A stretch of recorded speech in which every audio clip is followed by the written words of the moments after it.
Au menu de ton Automoto Express, un trajet de 2500 km sans recharger, nouveau record du monde pour le 0 à 100 km/h, une entreprise française de batterie rassemble plus de 2 milliards d'euros, l'Aston Martin DB5 a 60 ans et Vettel fait le show sur le Nürburgring. Allez, c'est parti pour ton Automoto Express.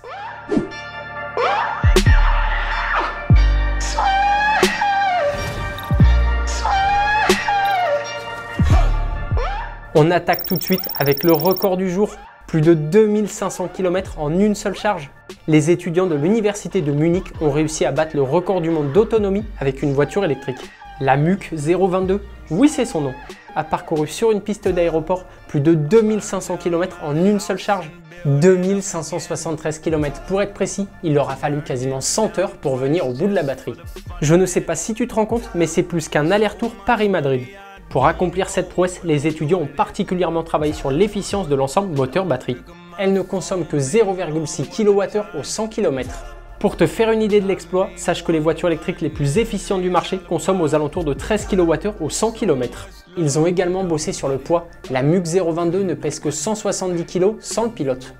Les participants de ce projet ont pulvérisé l'ancien record de quasiment 1000 bornes. Bravo!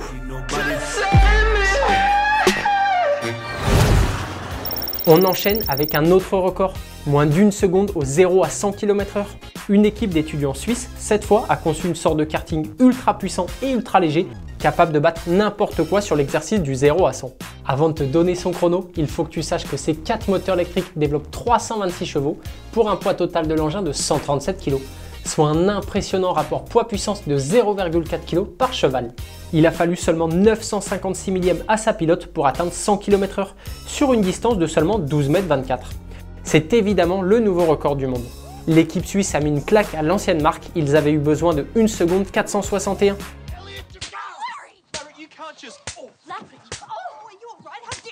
Je suis d'accord, le mot gifle serait plus approprié. Verkor lève plus de 2 milliards d'euros. La start-up grenobloise spécialisée dans la conception de batteries pour les voitures électriques a annoncé avoir réuni plus de 2 milliards d'euros, un montant record pour une start-up française, levé grâce à des investisseurs privés, des subventions publiques et un prêt de la Banque européenne d'investissement. Cet argent servira à poursuivre le développement de ces batteries à haute puissance et à ouvrir d'ici 2025 son usine à Dunkerque. Son objectif est d'assurer une production initiale de 16 GWh par an. Renault s'est déjà engagé à en acheter les 3 quarts. Verkor doit aider l'industrie automobile française à atteindre l'objectif de 2 millions de voitures électriques produites en France en 2030. Les batteries produites à Dunkerque seront utilisées à partir de 2025 sur de futurs modèles Alpine et haut de gamme Renault. L'Aston Martin DB5 fête son anniversaire. En septembre 1963, au Salon de Francfort, il y a presque 60 ans jour pour jour, le constructeur britannique présentait au monde la DB5. Mais outre un moteur plus puissant et une carrosserie un peu retravaillée, la DB5 est surtout une grosse évolution de la DB4. Mais la carrière de la DB5 va prendre une toute autre dimension grâce au cinéma et à son rôle important dans James Bond. Elle fait son apparition pour la première fois dans Goldfinger en 1964. Sa carrière au cinéma aura aussi convaincu de nombreux stars comme Paul McCartney, Mick Jagger ou encore Ralph Lauren de l'acquérir. Elle a depuis tourné dans 7 autres films de la saga. De quoi donner une aura à cette anglaise qui dépasse largement le monde de l'automobile. En seulement 2 ans de carrière, 887 coupés, 123 cabriolets et 12 breaks de chasse ont quitté les lignes de production. C'est forcément le sujet de la question du jour. L'Aston Martin DB5 compte-t-elle pour toi parmi les voitures les plus mythiques de l'histoire? Dis-nous tout en commentaire. Vettel fait le show au Nürburgring. La marque de boissons autrichienne avait privatisé la mythique Nordschleife pour organiser le Red Bull Formula Nürburgring.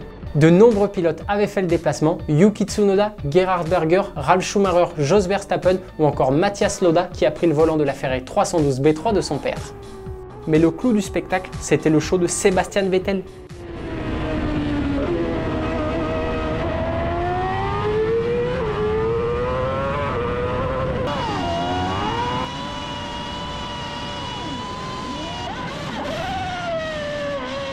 Le quadruple champion du monde a de nouveau conduit la RB7, monoplace avec laquelle il a été sacré en 2011.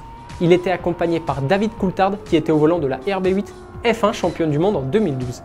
Fait assez original pour être souligné, les 2 monoplaces animées par un V8 atmosphérique d'origine Renault fonctionnaient grâce à l'e-fuel, un carburant synthétique neutre en carbone.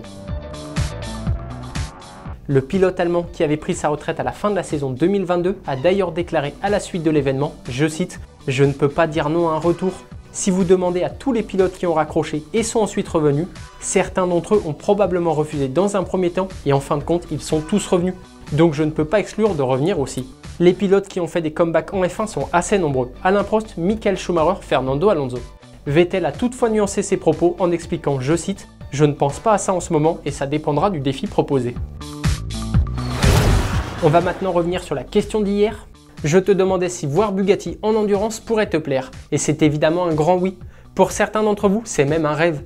C'est vrai que voir la bolide foncer à plus de 330 km/h dans les lignes droites des Hunaudières, ça fait envie. Automoto Express, c'est fini pour aujourd'hui. On se retrouve demain même heure pour le dernier numéro de la semaine. Bonne soirée, allez ciao!